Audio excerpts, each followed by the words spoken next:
Hello दोस्तों, स्वागत है आप सभी का द ज्योग्राफिकल नॉलेज के इस चैनल पे। दोस्तों, हम लोग विश्व की झीलें पढ़ रहे थे। उस क्रम में हमने उत्तरी अमेरिका महाद्वीप, दक्षिणी अमेरिका महाद्वीप और अफ्रीका के झीलों को पढ़ लिया था। ठीक है, अफ्रीका के झील को ही अभी मैं बता रहा था, तो कुछ टेक्निकल इशू के कारण वीडियो क्लोज हो गया था। तो आइए इसके आगे हम शुरू करते हैं और देखते हैं। तो हम अफ्रीका के झीलों में विक्टोरिया झील को बता दिए थे कि यह विषुवत रेखा पर है और ताजे पानी की झील है। उसके बाद हम बात करें तो हमने एक बताया था चाड झील, जो कि अफ्रीका का उत्तरी भाग जो है वह क्या है, पूरा मरुस्थलीय है। और हमने बताया था कि मरुस्थल क्षेत्र में होने वाली झीलें खारे पानी की झीलें होती है। तो यहाँ पे एक चाड झील पड़ता है, जो कि यह इधर पड़ता है चाड, एक इधर नाइजर और इधर नाइजीरिया। चाड, नाइजर और नाइजीरिया की सीमा पर है चाड झील। ठीक है, तो ये अफ्रीका की झीलें हैं। एक और यहाँ पे झील है जिसका नाम है वाल्टा। एक वाल्टा नदी है, वो इस झील से होकर के गुजरती है, तो वाल्टा नदी, वाल्टा झील है। ठीक है, तो ये अफ्रीका की झीलें हो गई।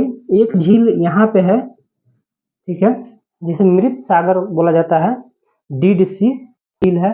ठीक है, यह है आपका जॉर्डन, इजराइल और फिलिस्तीन। जॉर्डन, इजराइल और फिलिस्तीन की सीमा पर है। यहाँ पे आप अपना मानचित्र में देखेंगे, एटलस में यहाँ पे क्लियर हो जाएगा कि ये जॉर्डन, इजराइल और फिलिस्तीन की सीमा पे है मृत सागर, जिसे डीड सी बोला जाता है। उसके बाद हम बात करें, ये है आपका कैस्पियन सागर। ये कैस्पियन सागर विश्व की सबसे बड़ी झील कैस्पियन सागर झील है। ठीक है, यह खारे पानी की झील है कैस्पियन सागर। इसे कैस्पियन सागर क्यों बोला जाता है? क्योंकि इसका आकार इतना बड़ा है कि यह देखने में लगता है एक सागर है, तो इस वजह से इसे कैस्पियन सागर बोला जाता है। तो लेकिन है यह एक झील, तो इसलिए विश्व की सबसे बड़ी झील है कैस्पियन सागर झील। इसके जस्ट पूरब में देखा जाए तो यहाँ पे एक अरल सागर झील है। अरल सागर यह मुख्य रूप से कजाकिस्तान और उज्बेकिस्तान में पड़ता है। इसका क्षेत्र जो है विस्तार, तो अरल सागर है। और यह क्या है कि धीरे धीरे यह झील सूखती जा रही है, और जो नदियों द्वारा ला करके बहाया गया और साथ जो इसमें जमा होता है, उससे यह भरते जा रहा है और ये एक रेगिस्तान में बदलने जा रहा है, जिसका नाम अरलकुम मरुस्थल रखा गया है, क्योंकि अब ये सूख चुका है, कुछ ही शेष इसका अवशेष रूप बचा हुआ है। यह अरल सागर है, अरल सागर झील। उसके बाद हम बात करें तो यहाँ पे एक है बाल्कस झील। बाल्कस, यह बाल्कस झील जो है ये भी कजाकिस्तान में ही है। बाल्कस झील। एक है बैकाल झील, यहाँ पे यह रूस की झील है, बैकाल झील। यह विश्व की सबसे गहरी झील है और विश्व की सबसे प्राचीन झील मानी जाती है, और सबसे ज्यादा जैव विविधता भी इस झील में पाई जाती है। इस तरह का प्रश्न भी आया है, सबसे ज्यादा जैव विविधता वाली झील बैकाल झील, सबसे गहरी झील बैकाल झील, और यह ताजे पानी की झील भी है। कहाँ है? रूस में। ठीक है, रूस की और दो झीलें हैं इधर यूरोपियन क्षेत्र में। ये यूराल माउंटेन के पश्चिम वाला भाग यूरोपीय क्षेत्र कहलाता है। वैसे तो यूरोप को झीलों और टापुओं का देश बोला जाता है, क्योंकि यहाँ पे बहुत सारे टापू, झील इस क्षेत्र में बहुत पाए जाते हैं। ठीक है, तो झीलों या टापुओं का देश इसे बोला जाता है, महादेश।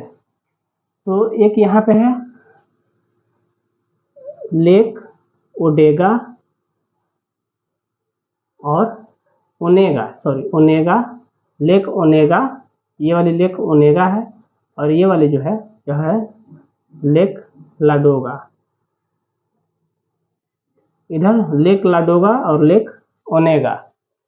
यह रूस की झील है, लेकिन यूरोपियन क्षेत्र में है। यहाँ पे एक है, आप पढ़ते होंगे ब्लैक सी। ये ब्लैक सी झील नहीं है। जिस जलीय क्षेत्र का संपर्क, अगर कनेक्टिविटी उसका किसी सागर से बना हुआ है, जैसे मेडिटेरियन सी, भूमध्य सागर से जो काला सागर है इसकी इधर से संपर्क बना हुआ है, तो यह क्या है, सागरीय क्षेत्र है, इसलिए यह झील नहीं है। झील क्या लैंड लॉक्ड होता है, यानी कि स्थलरुद्ध होती है झीलें। और झीलों का क्या होता है कि झीलें अस्थायी नहीं है, परिवर्तनशील होती है। झीलें निर्मित होती हैं, फिर धीरे धीरे अवसाद द्वारा भर जाती है, सूख जाती है, खत्म हो जाती है। तो झीलों का यही क्या है, उसका प्रोसेस है। उसके बाद हम बात करें तो ऑस्ट्रेलिया में एक झील है आयर झील। आयर झील ऑस्ट्रेलिया की एक प्रमुख झील है, आयर झील। यह सबसे निचला क्षेत्र है ऑस्ट्रेलिया में। यह आयर झील वाला क्षेत्र जो है निचला क्षेत्र है, जो डाउन्स भी बोला जाता है। यहाँ पे जो प्रेरी घास के मैदान है, जिसे यहाँ पे प्रेरी बोला जाता है, उत्तरी अमेरिका महाद्वीप में जो झीलें हैं इसके आसपास के क्षेत्र को प्रेरी घास का मैदान बोला जाता है, जो उपजाऊ घास होती हैं, पौष्टिक घास होती है, मुलायम घास होती है।